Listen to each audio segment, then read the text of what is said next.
Okay, so this is this 3D review problem. That's what's due tomorrow. If you're online, you know, you could have downloaded it.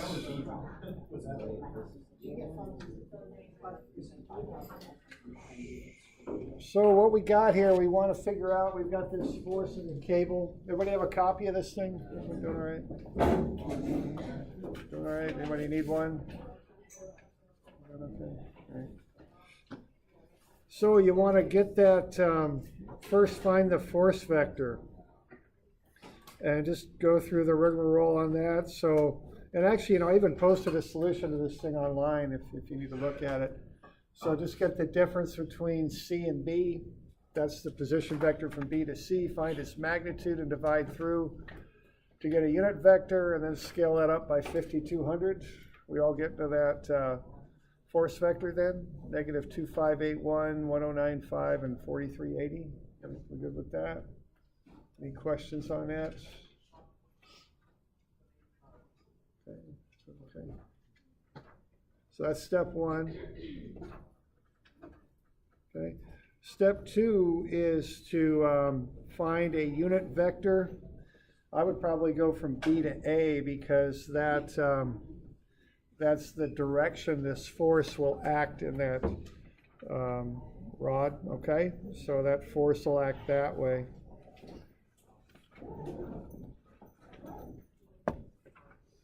So go ahead and find UBA, negative 0.196,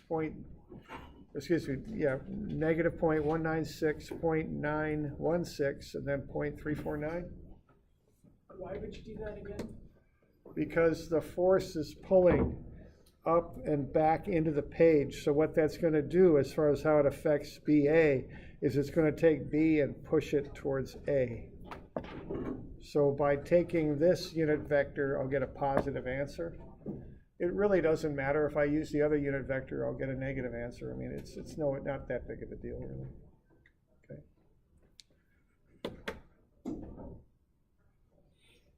All right. So we get the unit vector, and then we dot, and you'll get 3038 or thereabouts. Might be a little bit of rounding difference there, but that's about it.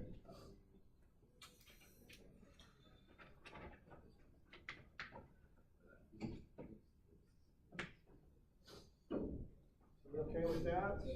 Doing that dot product? And then, as we've mentioned here a few times, the shear and the compression are components that are perpendicular to one another. So they'll conform to the theorem of Pythagoras. So there's the compression, here's the shear. So if you take the total, the 5,200, square it, and then subtract off the compression squared and take a square root, you'll get the shear, okay? The 4220. We all right with that? So that's 4220, okay, for the shear.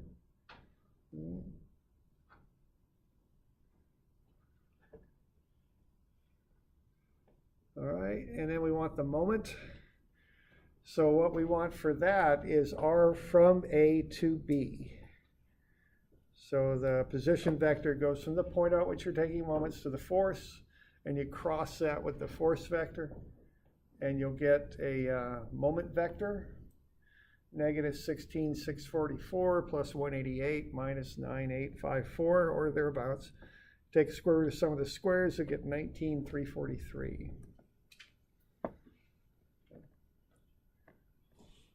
So that's just a bit of review of the main 3D stuff that we did, okay? All right.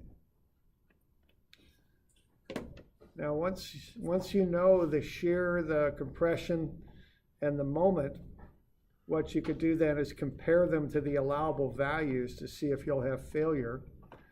And those are listed up at the top. So, you know, what this material can handle, or what this rod can handle, are 12,000 compression, 3,000 tension, 6,000 for shear, and 22,000 Newton meters for moment.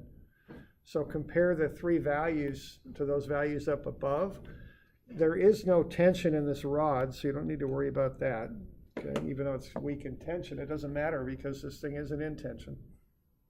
And what you'll see is all those values are below the allowable values. So that thing will not fail. Okay? Now, what I'd like to know is how large can this force get before the rod fails? Okay?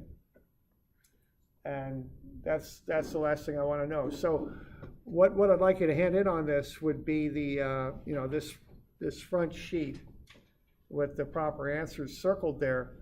Your work doesn't have to be real, super great. It's okay if it's a little messy, because I know you were working through this in class. It was just a review, so just turn in what you got, okay? I'm going to grade you primarily on that front sheet, okay? Now, I would like to know, though, is it going to fail? What load will it take to make this thing fail in this cable? So are there any questions on that?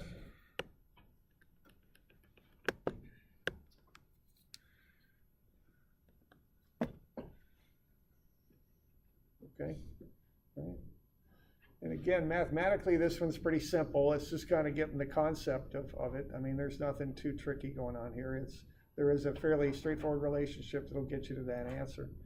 Look, I would start by looking at what the critical value is. How will it fail? So think of having in this cable, what you call a turnbuckle, kind of a little device here that you can turn and tighten up the cable. Just think of slowly tightening the cable. And eventually, that tension, the cable will go up and up and up, and eventually it'll reach a level so that rod will break. And so just think about what's going to break first. How's it going to fail? Okay? And so the way to be looking at that is look at the values you've got already for the 5200 and see which one is closest to failure. Is it compression, is it shear, or is it moment? Which one's already close? And then that's probably going to be the critical value, okay? The one that's closest. And then see what extra load it's going to take to push that too far, okay?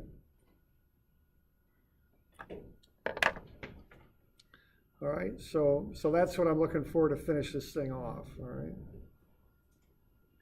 So we good with that? We got any questions on that one? That's due tomorrow.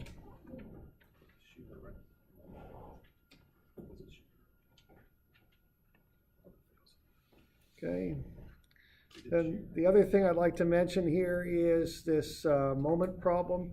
Seems like most people got the idea on this, but I'll just go over it real quick. The thing with the hole saws. It's in some ways, it's a little bit like this, in that it's the math on it was simple. It's just a matter of getting the concept down. So what you would do on this thing is just find the sum of moments, and moments are just additive when they're couples like that. So you've got a clockwise 7.7, so that's negative, and then you've got a counterclockwise 13.3, so the sum of those is 5.6 Newton meters, and that's counterclockwise. And then what you've got for a couple is the moment is the force times the distance in between the two forces. So what we have here is a couple. There's two equal and opposite forces that are the result of this twisting action on that jig. So you've got that this is 5.6 Newton meters, and that's going to equal whatever that force is times the offset distance, which is 0.4 meters. So you can solve for the force. Just take the 5.6 and divide it by 0.4, and when you do that, what you're going to get is 14 newtons. So what you're going to end up with is that resulting load from those applied couples will be 14 newtons either direction. And if you analyze that, the moment that those 14 Newton forces create about the center, let's say, of that jig there, it'll be 5.6 Newton meters. Okay. One of those is negative, right? Yes, I would say the one on the left there being down would be negative, yeah.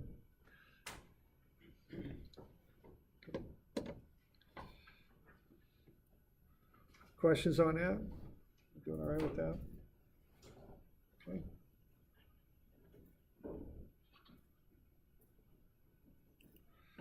All right. Okay, now we're going to kind of switch modes here a little bit in the class. We're going to get more into two-dimensional type stuff. We'll come back and do a little bit of 3D, but primarily we're going to stick with 2D for the rest of the class. A little bit of 3D here and there, but for the most part 2D now. So let's look at the next little thing down the line, and these are resultants. Okay.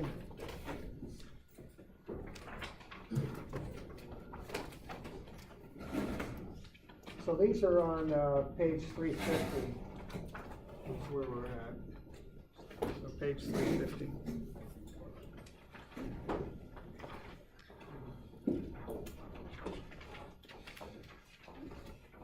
Okay, now a resultant, what a resultant is the net force and moment that a system of forces and moments applies to a point. Okay, so what we're going to do here, we're going to look at the effects of forces and moments on a particular point, and that's referred to as the resultant at that point. It obviously comes from the word result. It's the result of applying a group of forces and moments. So if you were designing this big sign, and there's a bunch of these around, you might be very interested in what the resultant is of the weight of that sign on this connection right here.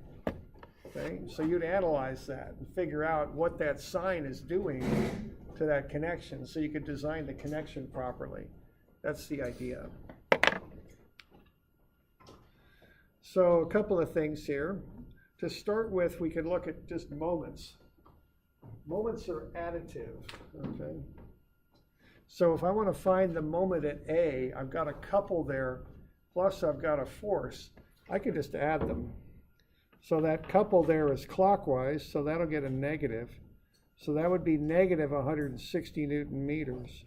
And then from A, I have a counterclockwise 300 newtons times a moment at 2 meters, okay? Or excuse me, moment arm of 2 meters. So I could just add those moments together, and what I'm showing there is what I get. Okay? So moments are additive. You can add them up.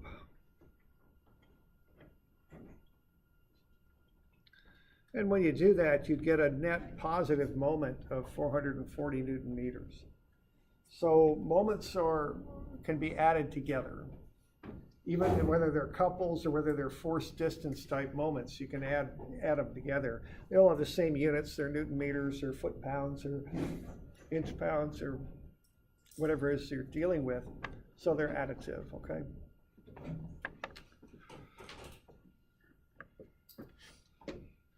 All right. All right, now what we're going to do, we're going to look at designing a sign here, and we're going to start looking at a little bit more and more complexity in doing this as we work through it. So let's say we've got this sign here,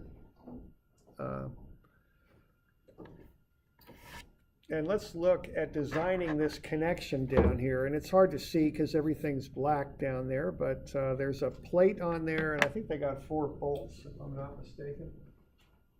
And somebody, of course, has to look at this in great detail, and someone has to figure out how thick should that plate be and how big should the bolts be.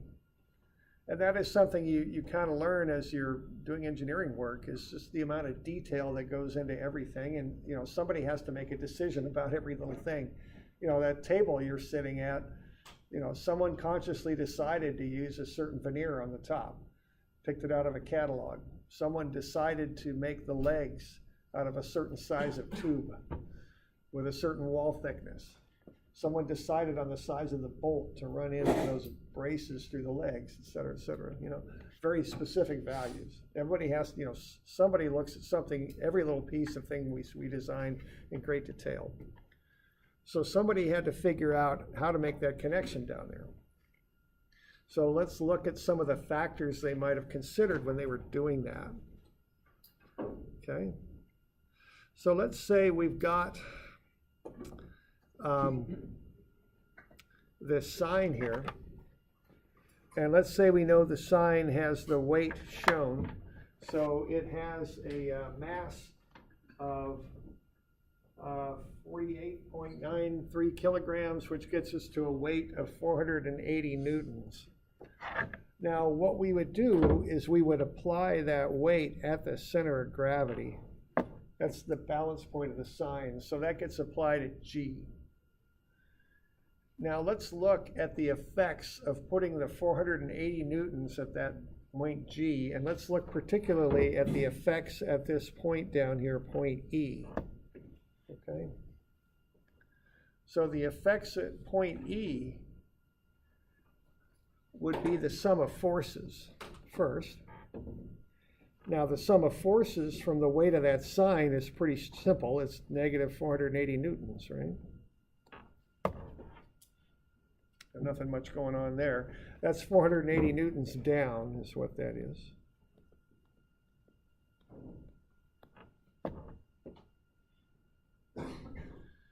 Now, the other thing we've got, though, is that force is offset from point E. Okay, and it's whatever that is, 0.6 meters offset. So what that's going to do is that's going to cause a moment about E, and that'll be 480 newtons times the offset, okay?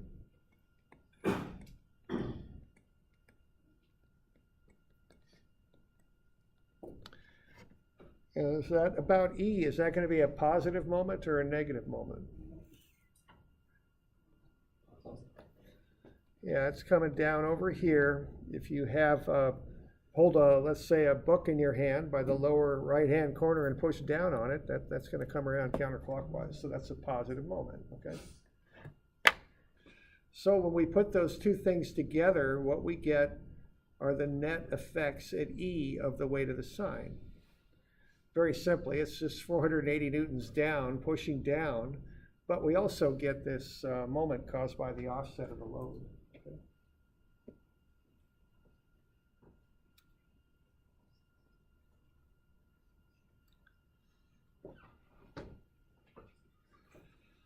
Okay, so that's what we would have just due to the weight. So we're doing okay with that?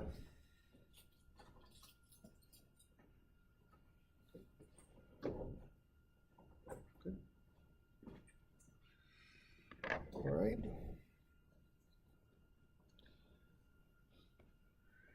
Now what happens if the wind's blowing and that adds a bit of a force? Let's say we got 210 newtons at 15 degrees.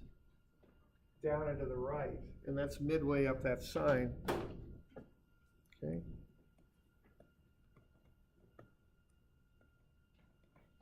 Like so. Well, that's going to change things a bit, isn't it? It's going to add a bit to the force, but it's also going to create a moment as well and add more moment. So we'd have to consider both of those things as far as the effects of that. All right, now if you're doing structural design, a city will have a certain wind load that you designed for. You know, that's in the building codes. So this would be another thing they might look at. All right, so what we would have to do then is look at sum of Fx and sum of Fy. Okay, what do we got for sum of Fx? Do a little bit of trigonometry here. 210 cosine of 15. Yeah, that's about it, right? And the x? Okay, and how about the y? What do we got going on there now for the sine?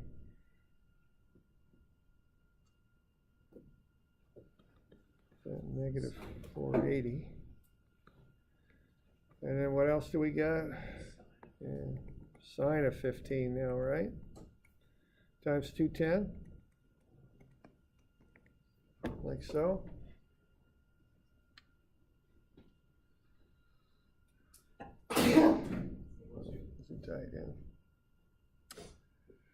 Okay. How about the moment? Why don't you all calculate the moment about E? Just take a moment and do that. I didn't mean to say that. Jokes I make up are actually worse than that. That one was unintentional. Is that one that weird circle with a line through it icon means moment? Or Zero there. Oh, that, oh, it's. Sure, I thought we could do this up for it once. That's not enough. Yeah, I think you're gonna have 3 components a moment, right? When you do this.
Be about 4:45, I think.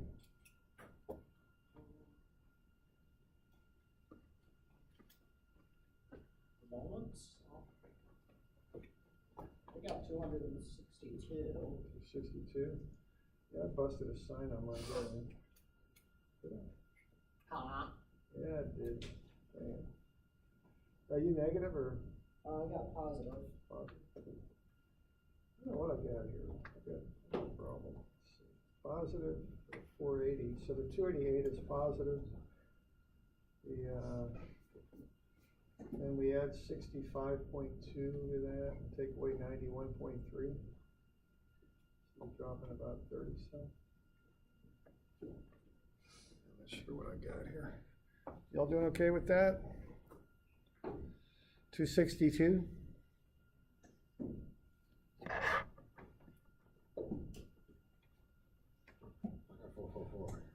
Yeah, there's a negative sign in there you gotta pick up. What on clockwise, so 480. Yeah.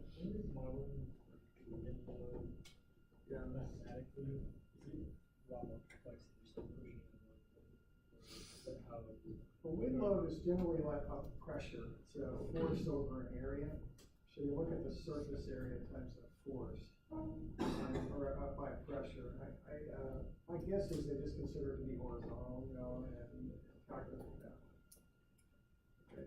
I think that's, I don't know, I've never really looked at them, but I've really done construction, like construction, but that, I think that's what it is. Now, normally they, they just consider you got twice as big a wind as you ever really have, and you design for that. And one, that'll make it really safe, and two, you got to get your wind conditions, that should cover that as well, just by way of design with simple conditions. You cover the wind conditions.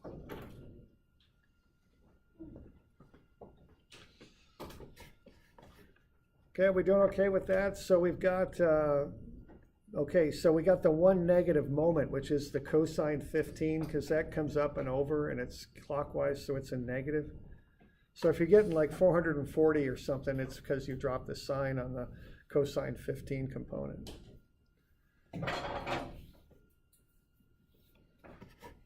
Okay. And then the other thing you can do there is combine those fx and fy. You'll get, for fx, you'll get 203. For fy, you get 534. So square root of sum of the squares is 572. And then that acts at an angle found by doing an inverse tangent of the y over the x, which is 69.2 degrees. So what you can do then is draw up a little bit of a sketch at E. That's what that small sketch is for, to show the force and moment that's acting at E. So what's going on in E right now for these loads is 572 newtons down into the right at 69 degrees and a moment of about 262 Newton meters. Okay?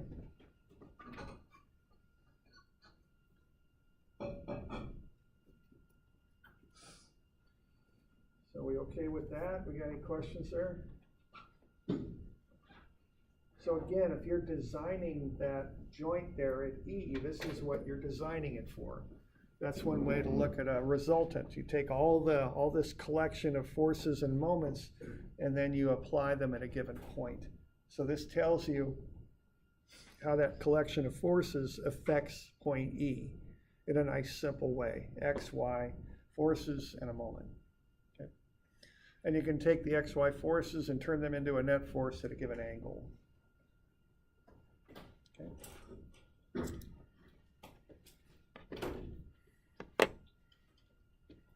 So we got any questions on that?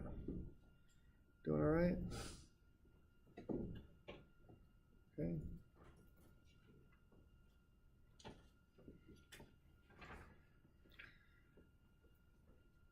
Now on the next page, we've got one other thing we threw into this. And I've already got a bit of calculations on the next page, don't I? Okay, so that's good. That's good. All right, and what that is on the next page actually is what we just did. Okay, for the most part, I didn't include everything, but I got a lot of what we did.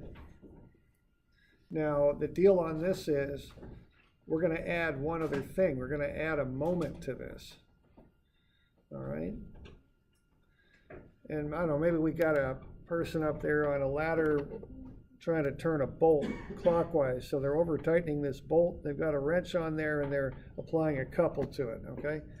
So that's about the best I got for that little couple up there in the upper right hand corner. Okay. So now we're throwing that couple on the upper right hand corner. How will that affect what I'm showing there? Why don't you add in the effects of doing that, of the 140 Newton meter couple there in the upper right hand corner? Where would the effects of that show up? Where would they occur? What would change and what wouldn't, I guess is what I'm asking you.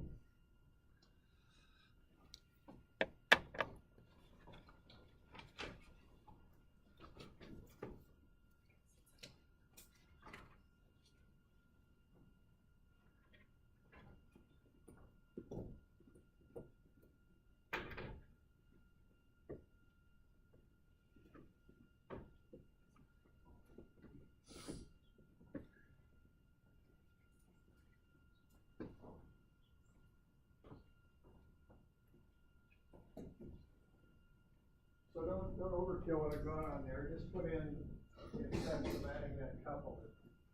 What's it going to affect? Will it affect some of that effects? Will it affect some of that fly? Will it affect the sum of moments? What will it actually affect?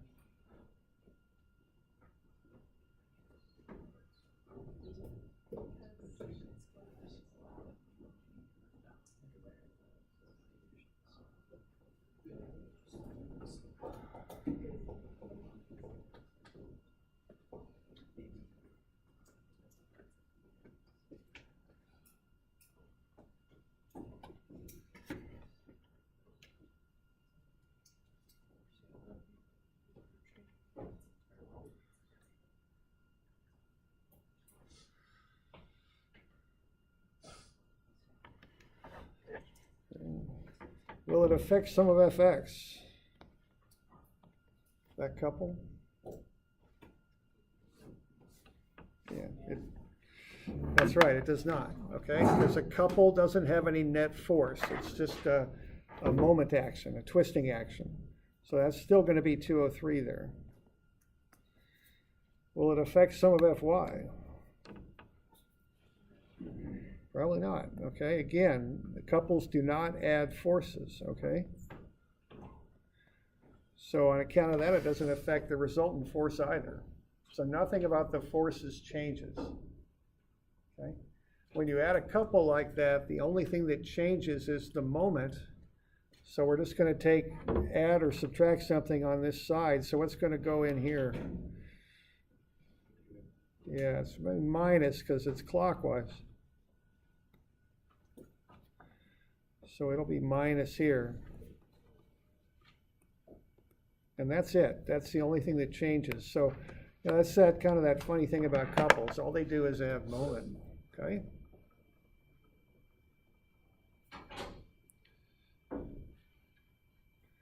So what you end up with then is 121.9, so 122 Newton meters. And that's counterclockwise. And that's it. That's the only thing that changes. That could be placed on any corner, like couple. Right. Yeah, where the couple is doesn't make any difference. It just adds in, and that's really about all there is to it. Yeah. It's kind of funny that way, but that's how we model it, okay? Now that will, so what you end up with then is that sketch that I show you on the right-hand side. And the only thing that's changed about that sketch is the magnitude of the moment. It's now 122 Newton meters, counterclockwise. Okay.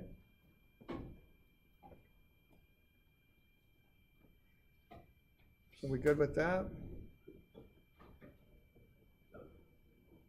Okay. Now, you can think of these resultants as being a couple of things. One is you can think of them as being the effect of a series of forces and moments on a particular point. But they're also the simplest form of that system of forces and moments.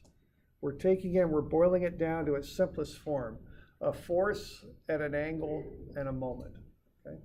So you could take all sorts of forces and couples if they're all acting on the same object and just condense them down into one force at an angle and a couple, okay? Now, if you want to get really fancy, what you can do is you can condense them further into one force at a given location. Okay, so you keep the force, and if we wanted to put that force somewhere such that it caused the moment about E, where would we put the force in relation to point E? What we want to do is put it in a spot where it causes a couple of 121.9 Newton meters.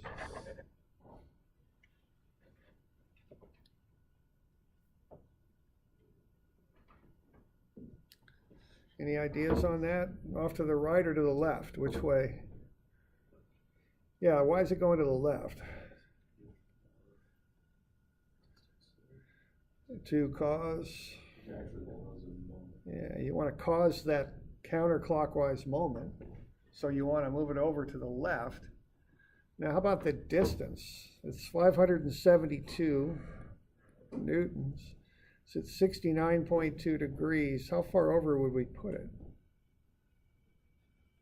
What's D?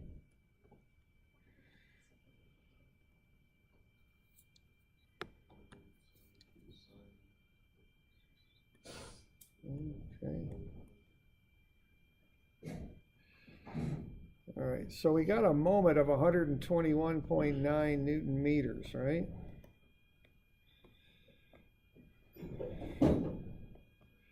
And I remember when I used to tutor physics, I didn't know much about physics, honestly, but I knew that units had to work out.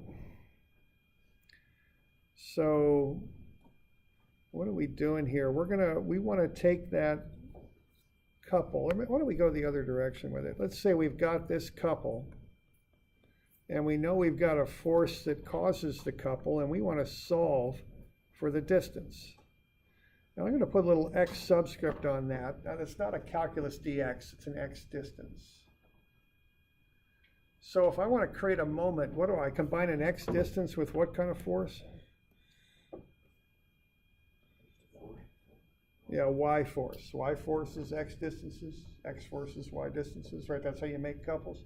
So what's the y component of that force? See, the x component of that force, I don't really care about because it's going to go right through E. I want the y component. What was it, 5 something or another? 543 or something? I can't even remember. 534? Okay, great. 534. So if I do this, that'll be 534 newtons. It's also a negative.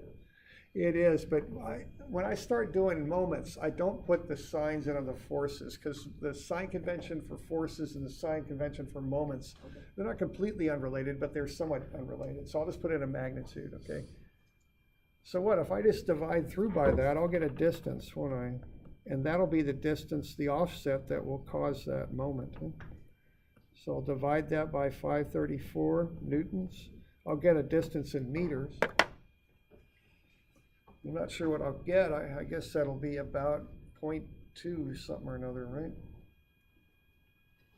Okay. So if I really want to boil that down, I could do that, and that will get me just the offset to use for that force. And that's where I could put that force such that I'll create the moment. Okay, so that's 121.9 divided by 534. That's 0.228. Yes. Okay, so that's how far over you could slide that so that it'll cause the moment that you want.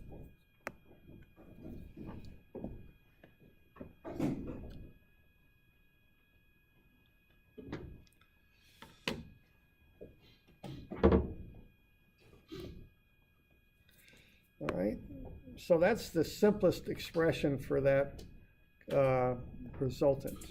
Put that 572 Newton force 0.228 meters over from E. Okay. Any questions on that?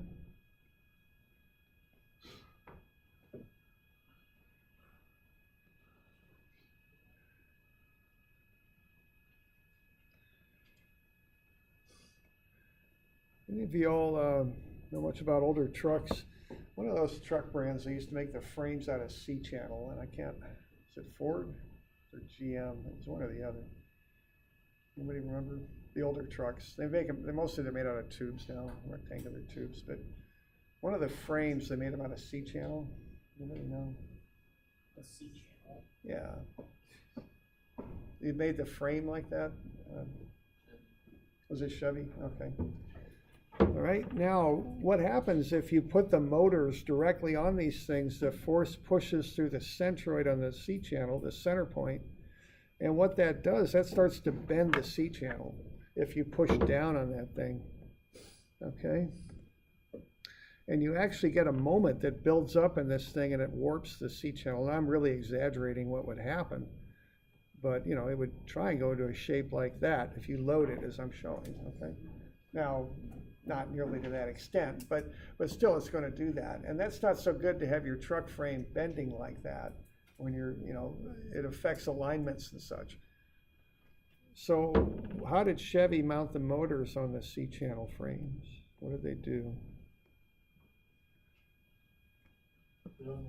Yeah, they did. They put welded a little extension on that, and they loaded the weight of the motor mounts. They put them over here, and what that did, that counteracted that bending, and they actually calculated this distance to offset over to figure out where to put the load from those motors. And so what that did, it balanced out the moment.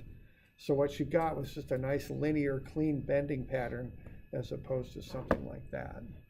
And the calculation, we'll get into this in strength materials, is something like this. You take the moment that's induced in the C-channel and you divide out the load and you get the offset distance. It's where you would put that load. Okay? So that's an example of using what we just went through here. Okay.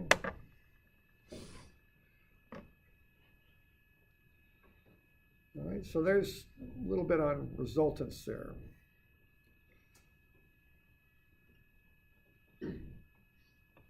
Okay. We good with that?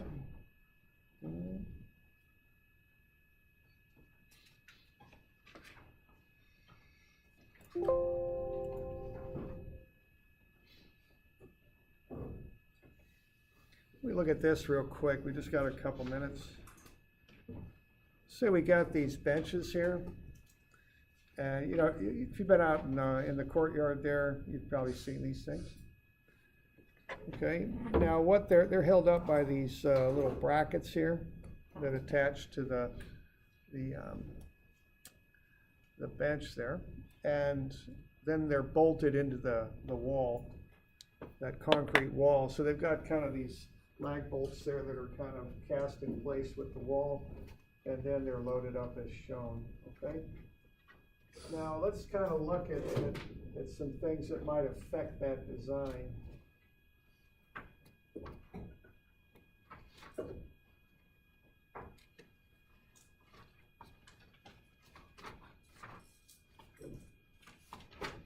So why don't we go to page 415?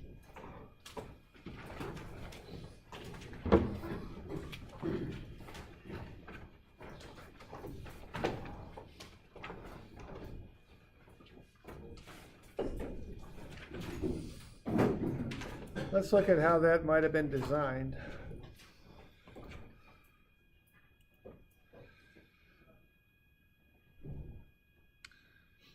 Now I might put a little bit of a safety factor into whatever I'm doing. Kind of a popular sport apparently at some point to jump on these things. I'm not quite sure what the deal was, but it's like something that was subjected to a large load, you might say. Okay, so instead of this says find the reactions, let's start in on finding the resultant at the brackets and the forces on the bolts. Okay, so if we design this, what do we got? We've got about 1.8 meters. I went out and measured one of the smaller ones of these. So 1.8 meters, which is about 6 feet. So if you're going to design this thing, if it's your job to size those bolts, what are you going to do? Where are you going to have the people sitting? Well, let's just keep it simple and assume they're sitting on the bench. Near the bolts, near the edge of the bench, or where? That makes sense to put them right on the edge because you want to go with the worst case scenario. Okay, I think so. Now, are we going to put ballet dancers or sumo wrestlers on this bench? I think we'll go with them. Okay, I think that's a good idea. What, about 4.5 newtons to the pound, right? And let's make it 5 just to make it simple. I don't know, how big are sumo wrestlers? 300 pounds? Okay. So 1,500 newtons? Y'all good? Now, how many of these wrestlers are we going to fit on the end of this bench? Yeah, why not? I mean, you know, they're just bolts. Now, why am I doing this? I'm saying, oh, why not? Let's do this. Let's do that. Compared to the cost of the bench, what's the cost of the bolts? Do you suppose? Big or little? Small. See, so I can go conservative on this, can't I? You understand what I'm saying there? I mean, if I got a small cost item, why not just design it, way over design it? Why not? You know, especially if you're on a college campus. Not that, you know, I don't know. Who knows what could happen to that dang thing, right? Lawsuit. Yeah, exactly. So yeah, why risk a lawsuit for bolts? I mean, you know, let's use big bolts. Let's just go 5,000 newtons then, okay? So I just added 3 times 1,500, rounded it up to 5,000. All right, so what's that going to cause? What's the, now, what else do I got on this thing? I've got the weight of the aluminum, right? So I assumed that I had 50% voids. on that aluminum mesh, because if you look at that, it's not solid aluminum, it's kind of a netting almost is what it looks like. So I can get the weight of the bench also and include that in what I'm doing. So I'm going to assume I've got a 5,000 Newton force on the edge, plus I'll calculate up the weight of the bench itself, and I'll see if that's significant or not.